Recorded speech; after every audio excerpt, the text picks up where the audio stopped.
Hello and welcome to your motorhome for 6 persons. I'm going to do a quick walkthrough video for you to show you how to operate the vehicle and the different systems, and I hope that it helps. Let's start over here.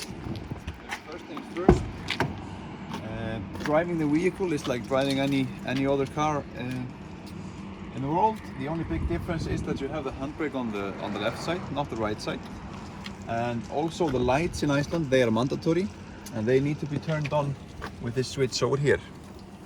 So it's a flick of this switch here, on and off, and they have to be turned on every time you drive. Here is where you fill up the diesel. Simply pull this open, and then you open the cap with the big key, the same for the ignition. Open the cap.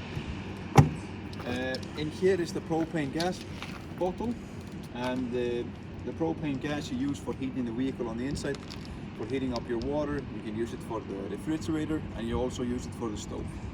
So this is your most valuable pair. How to use it is, it has 10 kilos of propane in it.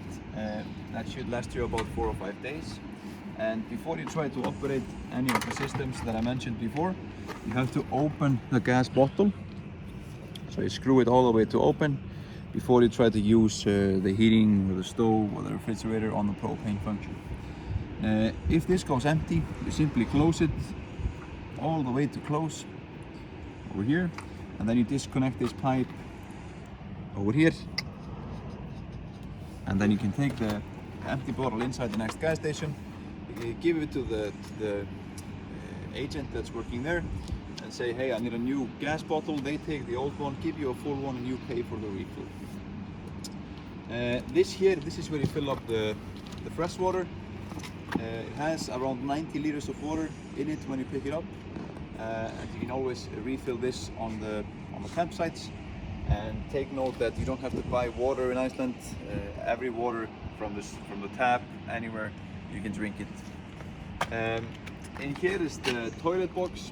This is a cassette that takes all the waste that you put in the toilet, and then you have to empty this by hand. And the way to do it is that you pull up this blue leverage over here, pull that up, and you're able to drag it out, take it all the way out, take the nozzle to the side, open it, and then you dump it on the designated area on the campsite. And you do this on the campsite as well as filling up the fresh water. And through this door here in the back is your luggage storage, and in there you have the cable to charge the vehicle. Some of the vehicles have the spare wheel over here, the other ones do have the pump and go system in the front. It just depends on what you get. But yeah, you can store the luggage here. And also if you order table and chairs or something extra, we will put that here in the luggage storage. On the other side, here you simply have the other side of the luggage storage. And where you'll find this sticker, you have the grey water handle. And the grey water handle is a handle, and you simply pull it out to open, and you push it in to close. The grey water is the wastewater from the sink and the shower, and you can also do this on the campsites. There is a specific spot that you drive over, and there you can dump the waste. This is the plug for the cable. So on the campsite, you plug the cable in and get the electricity from the campsite. We highly recommend that overnight you do this, because the normal EU plugs on the inside of the vehicle, they only work when the car is connected with the cable. So if you want to charge your laptop, your phone, camera during the night, the car needs to be plugged in. Let's have a look inside.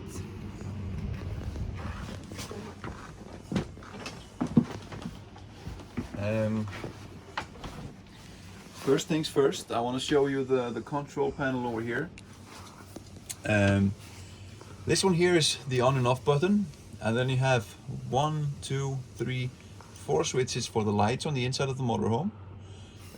This one here is for the water pump, so if you want to use the sink or the shower, you need to turn on the pump to pump the water into the pipes, and when you're not using it, it's best to just turn it off. This one here, this is for information. It shows you here the status on battery number 2 and battery number 1, and then this here is the fresh water. This light here comes on when you are plugged in with a cable, so this should light up.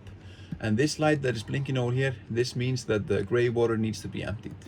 Take note that sometimes when you use soap or something in the sink, when it goes down the drain, it makes a bubble over the sensor in the gray water tank and makes it think that it's full. So if there is nothing on the gray water tank when you open the handle, but this light keeps flashing, just ignore the light. Under here is the stove, and this works like a normal barbecue. Simply press the button down until you hear the rustle, and then you can ignite it either with the flash over here, or you can ignite it with a lighter that is given in the kitchen set, this flash here. Sink is over here, and the heating control is over here, and these are the plugs that I was talking about. When you plug the cable in, these plugs work, but if the cable is not plugged in, they don't work. So the heating control has two buttons. This one here is a back button, and this one here acts as a scrolling button and an OK button if you press it downwards. So first symbol you have on the screen is a car, and that is the heating of the car on the inside. And if I go inside the car by pressing the black button, it shows me the climate, and I can choose how warm I want it to be. Let's say 30. I confirm it, and you can see there comes a symbol on over here, and it's using the propane. So this indicates that the car is heating using the propane. Next to that, this symbol here, this is for the water, and there you have three options. You have off, you have eco, hot, or boost. And the same thing when I confirm, comes a light up over here to indicate that the water is heating using the propane. On the end is the fan speed, and if I go in there, I can choose eco, high, boost, and this is just the fan speed basically. And what we recommend is if you are heating the vehicle, you simply put it on full blast, 30 degrees, and maximum fan speed just to get the heater going, and then you can lower it down if it's getting too warm. Back here is a double bed, and you will have your bed linens in the bed when you pick it up if you reserve the bed linens. Cabinets, and also through this door over here you are able to access your luggage storage. Back there is the refrigerator, and the refrigerator can be run on three sources. You can use the plug, the cable. You can use of course the cable only when it's connected. You can use the battery while the car is running, or you can use the propane gas bottle. And the way to operate this system is you hold this black button down until you see the lights come on the screen. You see like this, and now it lights up. Right now it's on battery level 5, and it's blinking, and the reason why it's blinking is because it's not working. And it's not working because the car is not running and it's on the battery. So if I want to change that, I hold this gray button down until you see this symbol here only blinks, not the level, and I can use the arrows to juggle over to propane or over to the cable. So let's say I want to use the propane. I confirm it by pressing the gray button once, like that. Then it shows me the level. I put it on maximum and confirm. In a minute, if everything's okay, the lights will go off here, but there will be a green light on the black button over here. So, like I said, there is a double bed in the back, there is a double bed over here, and then the kitchen table area can be made into a bed. This is the kitchen set that you get with the car, and I want to show you also the toilet, how that works. It's through this door over here, and this toilet works like a normal toilet. The only big difference is that you have this handle here on the bottom of it, and this handle is to open and close the toilet cassette that I showed you outside. So before you use the toilet, you have to open the cassette so that your waste goes into the cassette, doesn't stay on top, and then when you're done, you flush it with the blue button here, and then you close. The shower is behind me. It takes about 15 or 20 minutes to heat up 10 to 15 liters of water. and that should do you for one shower. But in Iceland we have heated pools, and they are in every town in Iceland, so we do recommend that.